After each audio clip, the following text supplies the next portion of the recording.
Hello everyone, আসসালামু আলাইকুম। কাছের ও দূরের যেখান থেকে আমার এই ভিডিওটি দেখছো, সবাইকে জানাই শুভেচ্ছা। আশা করি আল্লাহর রহমতে সবাই ভালো আছো। আমিও আলহামদুলিল্লাহ সকলের দোয়ায় আল্লাহ পাকের ইচ্ছায় ভালো আছি।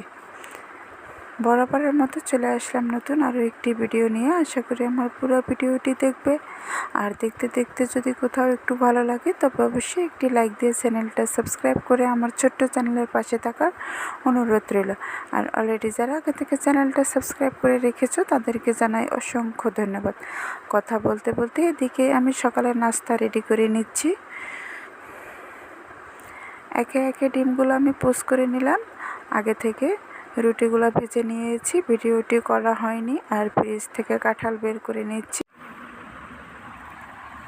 আমার সোনার বাংলা, আমি তোমাকে ভালোবাসি, এ কথাটা কতটা সত্য তা আমরা বাংলাদেশিরা খুব ভালো করেই জানি। আমরা দেশকে ভালোবাসি। আমার মাতৃভূমি, আমার জন্মভূমি, আমার দেশ, সোনার দেশ। এ দেশকে আমরা সকলেই ভালোবাসি। কিন্তু যে যার যোগ্য তাকে সেখানেই দিতে হবে, এটাই বাস্তব কথা। হোক সে চাষার ছেলে, হোক সে মুক্তিযোদ্ধার ছেলে বা নাতি, যাই হোক, যোগ্যতা দেখে তাকে তার স্থানে দিতে হবে। এটাই সবচেয়ে বড় কথা, আমি যা মনে করি। কোটা নিয়ে যেহেতু পুরো বাংলাদেশ তোলপাড়, তাই এই কথাগুলো না বললেই নয়। তাই তোমাদের মাঝে একটু কথাগুলো বললাম যে কোটার কারণে আমরা দীর্ঘদিন নেটহীন জীবন কাটিয়েছি।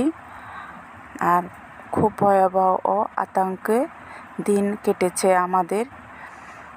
কত মায়ের বুক খালি হয়েছে, পারবে কি সে মায়ের শূন্য বুক পূর্ণ করে দিতে? আস্তে আস্তে দেশের অবস্থা স্বাভাবিকভাবে ফিরে এসেছে। কত মায়ের বুক খালি হয়ে গেছে, তাদের আত্মীয় স্বজন ও তাদের আপনজনদের আহাজারির কান্নায় দেশের বাতাস এখনো ভারী হয়ে আছে। ছাত্রদের এই মর্মান্তিক ঘটনার জন্য আমার মনে হয় দায়ী সরকার। ছাত্রদের মন বুঝতে ব্যর্থ সরকার, তার কারণেই দেশের অবস্থা এমন হলো। আমি কিন্তু কোনো রাজনীতি করি না। রাজনীতি নিয়ে বা রাজনীতির পক্ষে বিপক্ষের এটা কোনো কথা না, যেটা বাস্তব লিগ্যাল কথা। আমার জ্ঞানে যতটুক ধরেছে, আমি যতটুক বুঝেছি ততটুকুই আমি তোমাদের মাঝে শেয়ার করলাম। কারণ আমি বাংলাকে ভালোবাসি, বাংলার মানুষকে ভালোবাসি, তাই বাংলাদেশকে ভালোবেসে কথাগুলো বলা। এদিকে কাজ করতে করতে তোমাদের সাথে কথা বলতে বলতে আমি অনেক কাজ করে নিয়েছি। নাস্তা করে আমি ঘর দুয়ার পরিষ্কার করে সব কিছু গুছিয়ে নিয়েছি। আর আমার মেয়েরা যে আর্টগুলো করে, আর্টগুলো তোমাদের মাঝে শেয়ার করলাম। এই যে এই কর্নারটা আমার ভালোবাসার কর্নার। এখানে আমার জায়নামাজ, তবজি ও কোরআন শরীফ রাখার জায়গা এখানে আমি করে নিয়েছি। এই জায়গাটা আগে পরিষ্কার করে নিলাম।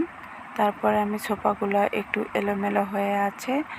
বাহির থেকে প্রচুর ধুলাবালু ময়লা আসে, একেবারে রোডের পাশের রুম, তাই এই রুমটায় প্রচুর ধুলাবালু আসে। একটা গাড়ি গেলে, জানলা খোলা থাকলে প্রচুর ধুলাবালু উড়ে আসে। তাই প্রতিদিনই আমার এই ছোপার কাপড়গুলো সরিয়ে সরিয়ে আমি ভালো করে ঝেড়ে পরিষ্কার করে নিই। আমি সব সময় ঢাকা দিয়ে ঢেকে রাখি একটা কাপড় দিয়ে। যাই হোক, দেশের জন্য আর দেশের মানুষের জন্য সবাই সব সময় দোয়া করবে।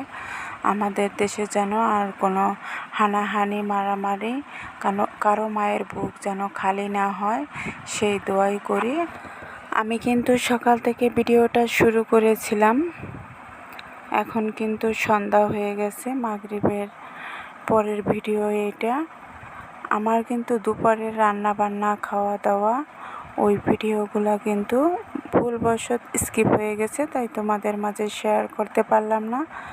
পরবর্তী ভিডিওটিতে সেই অংশটাই তোমাদের সাথে শেয়ার করব। তাই ভিডিওটা আমি এখানেই শেষ করব। চলে আসবো আবার কোনো নতুন ভিডিও নিয়ে। সে পর্যন্ত সবাই ভালো থাকবে, সুস্থ থাকবে। আল্লাহ হাফেজ।